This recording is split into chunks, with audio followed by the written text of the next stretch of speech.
A wave that swept Democrats to legislative power in New Hampshire and in Congress broke on the seawall of the U.S. Senate, where Republicans are still in charge.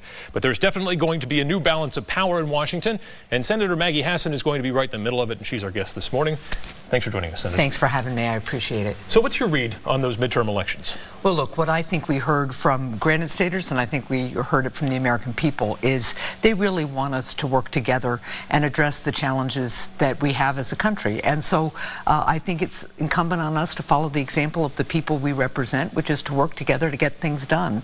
And for me and for New Hampshire, I think that means focusing on economic opportunity with a particular focus on innovation and innovation-based businesses. It means continuing to work to combat the opioid crisis and reduce healthcare costs.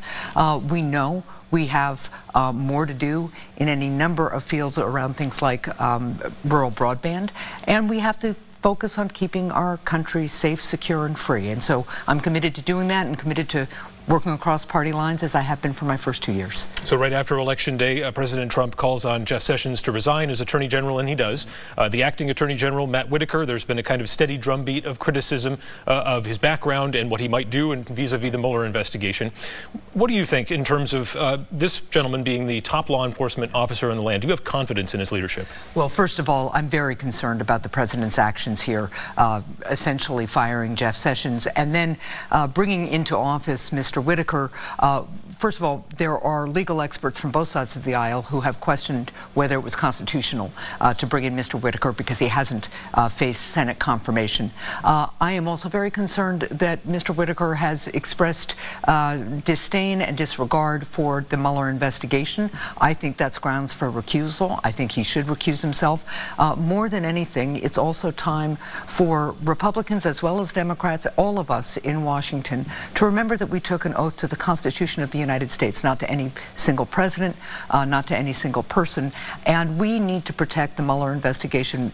The special counsel and his team have done a lot of work that has already resulted in indictments of or guilty pleas from 32 individuals and 3 companies. They need to be able to continue their work. They need to be able to follow the facts wherever they lead. And then once we know what the facts are, we as Congress and the people we represent need to decide how to move forward. No, it's not up to you, but do you think we'll see a floor vote on that legislation to protect the Mueller investigation? Well, I hope very much that Leader McConnell will bring this legislation to the floor of the Senate. There is bipartisan support for it. For all the reasons I just stated, it's absolutely critical that we remember that we are a country where the rule of law is paramount and where our Constitution is truly sacred. We were just talking before the show that it's been 6 months almost since we had you on here, so I want to rewind and touch on a few of the things that have gone on over the summer. Obviously, we had a lot of your Democratic friends in that CD1 primary to get on the show, but the national narrative has moved on, but the Kavanaugh hearings left a mark, and certainly for Dr. Christine Blasey Ford, I saw recent reporting that she still receives threats. She's had to move 4 times, and that she has a security detail. So do you think that this confirmation process was mishandled in any way, not just by Republicans, but also by the Democrats? Well, I am very concerned about the partisanship that now seems to be part of the judicial nomination process, but also part of the actual selection of judges. Our court is not supposed to be partisan, but increasingly we see partisan divides on the court. We see partisan decisions. And in this process, I was very concerned because, look, I made up my mind about whether to vote to confirm Judge Kavanaugh before Dr. Blasey Ford brought forward her allegations. I looked at the judge's background, his writings, his decisions, and I really felt that he wasn't suited to be a Supreme Court justice because he didn't show regard and support for constitutional rights for all Americans, among other things. And then I thought what we saw from him in his response to Dr. Blasey Ford's allegations and report was totally intemperate and inappropriate behavior for any person seeking a judicial seat, not to mention a seat on the highest court of the land. Dr. Blasey Ford's situation represents difficulty we see for people who report sexual assault or abuse throughout our country, and it's something we have to continue to work on. She had corroborating evidence in the report she made to others about her allegation, and I'm very, very concerned about what's happened to her. I think we have to continue to support victims and survivors of sexual assault and continue to do the work to prevent it to begin with. Another item I wanted to ask you about was something that happened a couple months ago. Former staffer of yours that you had let go was arrested for allegedly, quote unquote, doxing Republican senators. That's releasing their private information online. He worked for you until May when your office let him go for, quote, failing to follow office procedures. Can you give us a sense of what happened? I understand there's still an ongoing case here, but can you give us a sense of what happened and whether there were any red flags in the moment? Well, I obviously am very, very concerned about what this young man is accused of doing. He is facing very serious charges and is in jail as we speak. And I don't want to say too much because of that. We certainly have office procedures, and we let him go as a result of some of his behavior. No, I didn't anticipate that this is where he would go, and I am very, very concerned about his behavior and about the risk he put a number of my colleagues in, and I'll continue to do everything I can to cooperate with authorities. The U.S. Attorney is pursuing this very, very closely. Let's detour into some foreign policy here. The situation we're in right now with Turkey and Saudi Arabia between the murder of Washington Post columnist Jamal Khashoggi, and now we're hearing some discussion around this exiled cleric who's in Pennsylvania, Fethullah Gulen, potentially being sent back to Turkey in some kind of deal here. In some way, it seems like we see human individuals being used as pawns in this sort of trilateral relationship here. I understand that's not the principle of the United States, whether or not that's happened in the past, but something in this feels a little bit off. Well, first of all, the brutal and barbaric torture and murder of Jamal Khashoggi is something that the United States must stand against, and we really have to do more to hold the Saudis accountable for this.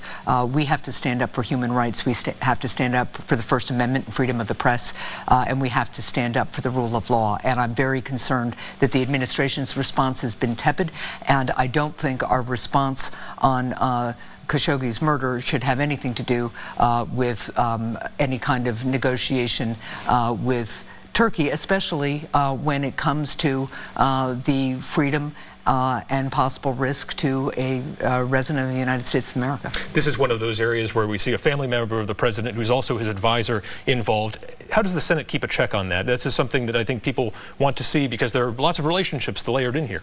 Yeah, and I think it's one of the reasons that we as a Senate and Congress generally has to make sure that we are exercising our oversight obligations. And I've been very concerned that the administration hasn't been as responsive as it should have been. And I think, again, my Republican colleagues who are in charge of the Senate need to remember that they took an oath to the Constitution, and that regardless of what whether they agree with the president or like his agenda in some ways, or think he has, family members who have good advice to give him, their job, our job, is to make sure we are upholding the principles, values, and Constitution of the United States of America, and they need to make sure that there is transparency and oversight here. On the domestic front, you have a new bill in to address or attempt to address surprise bills from emergency room visits. What does it do?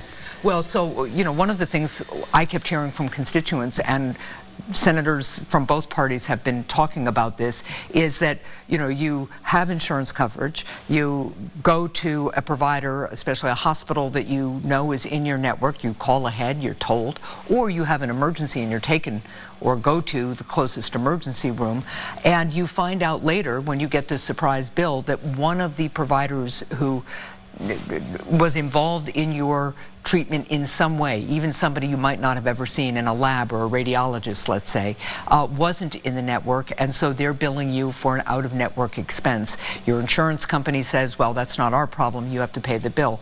And particularly in emergencies, the patient and consumer has no power here. So my bill would do a couple of things. One, it would say that in an emergency situation, you can't be charged more than you would be charged for an in-network visit by any of the providers. You just don't have any choice. And then if there's a dispute between the hospital and the insurance company, let's say, or the provider and the insurance company, you take the consumer out of it, and there's a baseball-style arbitration process here so that both parties would put forward their best, what they think is a reasonable offer to resolve it, and the arbiter would choose one of the two.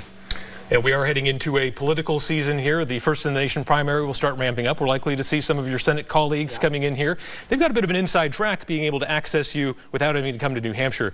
Have those conversations already started looking for that Senator Hassan endorsement? Well, it is awfully early, really, to start talking about 2020. And I think if you ask just about everybody in New Hampshire, they'd say, can we just take a breather here? So I just think it's really early. Look, we have lots of talented people in the Democratic Party, many of whom have been pretty open about their process of considering running for president. And I think what's really important is that New Hampshire does what it always does, be a good host, make sure that the citizens of the Granite State do what they do best, which is ask hard questions and really try to test candidates and find out what the vision of each candidate is and why they think they're the best person to lead our country at a time when we need leadership desperately.